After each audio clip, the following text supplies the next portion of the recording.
the great self, is an intelligent, thinking, organic, the real you living system is not just something inside your all stars. The real all galaxy you is all that there is. The real crime is that you won't admit you're God. So then, let me connect this with the problem of birth and death, which puzzles people enormously, of course. Because in order to understand what the self is, you have to remember that it doesn't need to remember anything. Just like you don't need to know how you work your thyroid gland. So then, when you die, you're not going to have to put up with everlasting non-existence, because that's not an experience. A lot of people are afraid that when they die, they're going to be locked up in a dark room forever. And sort of undergo that. But one of the most interesting things in the world, this is a yoga, this is a way of realization. Try and imagine what it will be like to go to sleep and never wake up. Think about that. Children think about it. It's one of the great wonders of life. What will it be like to go to sleep and never wake up? And if you think long enough about that, something will happen to you. You will find out, among other things, that it'll pose the next question to you. What was it like to wake up after having never gone to sleep? That was when you were born. You see, you can't have an experience of nothing. Nature abhors a vacuum. So after you're dead, the only thing that can happen is the same experience, or the same sort of experience, as when you were born. In other words, we all know very well that after people die, other people are born. And they're all you. Only you can only experience it one at a time. Everybody is I. You all know you are you. And wheresoever beings exist throughout all galaxies, it doesn't make any difference. You are all of them. And when they come into being, that's you coming into being. You know that very well. Only you don't have to remember the past. In the same way, you don't have to think about how you work your thyroid gland or whatever else it is in your organism. You don't have to know how to shine the sun. You just do it. Like you breathe. Doesn't it really astonish you that you are this fantastically complex thing?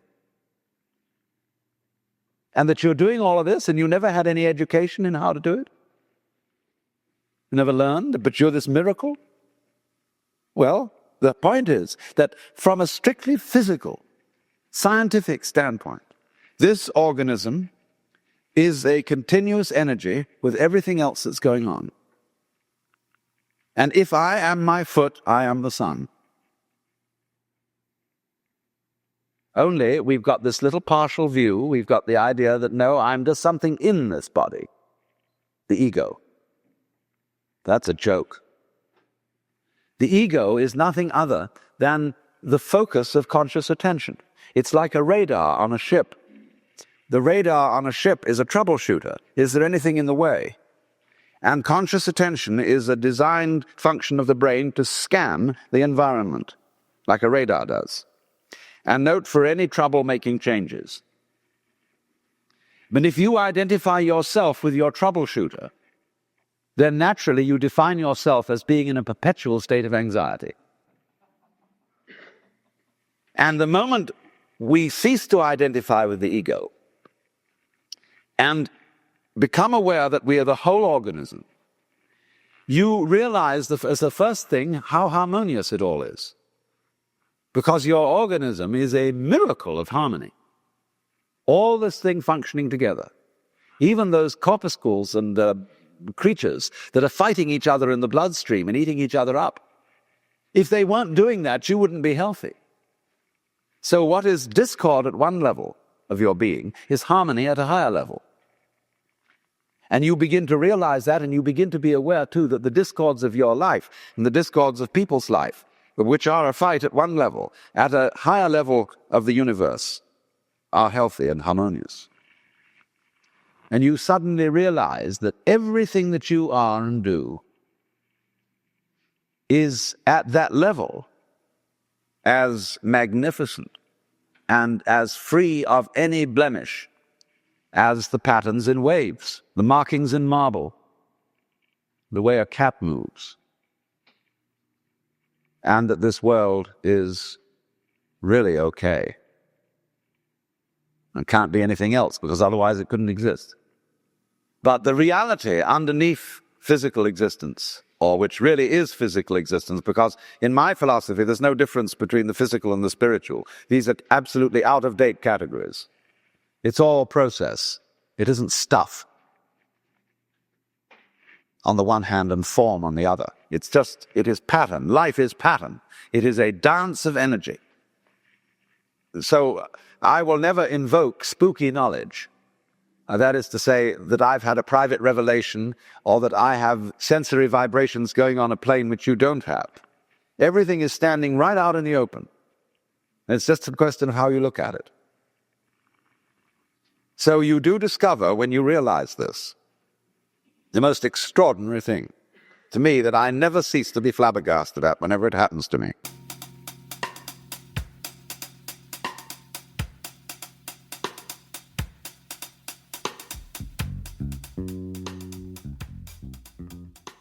The web of life. Let me try from the first to indicate the point that we're aiming at. The point is this, that human consciousness is at the same time as being a form of awareness and sensitivity and understanding, it's also a form of ignorance. The ordinary, everyday consciousness that we have leaves out more than it takes in. And because of this, it leaves out things that are terribly important.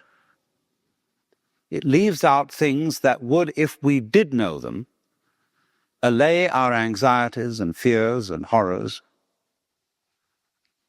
And if we could extend our awareness, you see, to include those things that we leave out, we would have a deep interior peace. Because we would all know the one thing that you mustn't know, according to the rules of our particular social game. The one thing you mustn't know, that's really not allowed, but is the lowdown on life. And then the lowdown, on the one hand, means the real dirt on things. But the lowdown is also what is profound, what is mysterious, what is in the depths. And there's something left out. And our everyday consciousness screens this out in the same way that when you say you have weaving, you have, say, on this rug here in front of us, when the black finishes here, the black threads will go underneath and then appear again over here, then they'll go underneath the white and then they'll appear again over here, So that the back will be the obverse pattern of the front. Now, the world is like that. Our sense organs are selective. They pick out certain things. They're receptive. For example, we have a small, small band of what we might call a spectrum of light, of sound, of tactile sensation, and so on, to which the human organism is sensitive. But we know that outside that small band, there is a huge range of vibrations to which we have built instruments that are sensitive. Things like cosmic rays, ultraviolet rays, gamma rays, hard X-rays, and so on. They're all outside the band of our spectrum. And obviously, there are things that are outside the range of our instruments. We may build new instruments someday which will bring into our consciousness other orders of vibration altogether.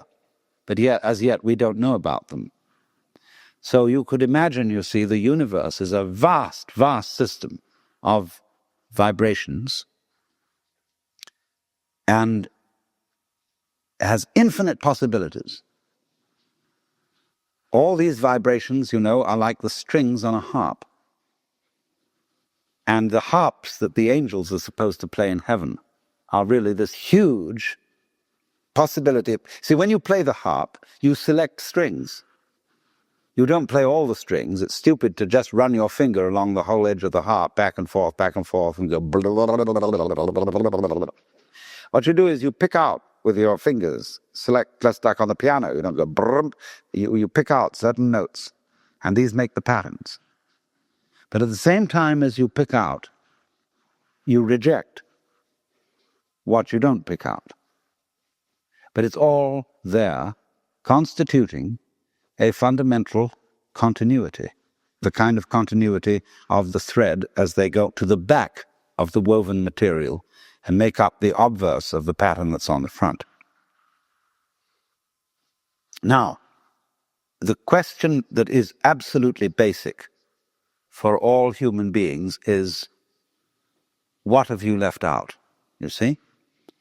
You are focused on certain things that constitute what you call everyday reality. Look, you single out people, and you see them sitting all around, and you know there are things that are really there. And then behind the people are the houses or whatever we live in, and the earth, and behind all that the sky, and so on.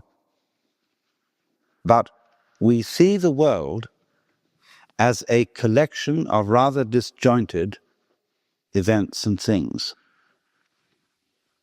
And I might say to you as you came in here today, now, my goodness, you all forgot something. What did you forget? And you think, my goodness, did I put my pants on? Did I wear a sweater? Did I got my glasses and my hair on, or my wig or whatever? And no, it's none of that. It was something you've forgotten. See, everybody's forgotten something. You left it out. You just missed it. See? And so I can bring this out, what you've forgotten, if I ask you, who are you? Well, you say, I'm Paul Jones, or whatever your name happens to be. I say, oh, no. Don't give me that stuff. Who are you really? And you think, well, of course, I'm just me. No, don't give me that. I don't want to hear all that nonsense. You're playing a trick on me. Really, deep down, who are you? But I don't know. Well, that's the thing to find out. That's the thing that's been forgotten. See, that's the underside of the tapestry, the thing that's been left out.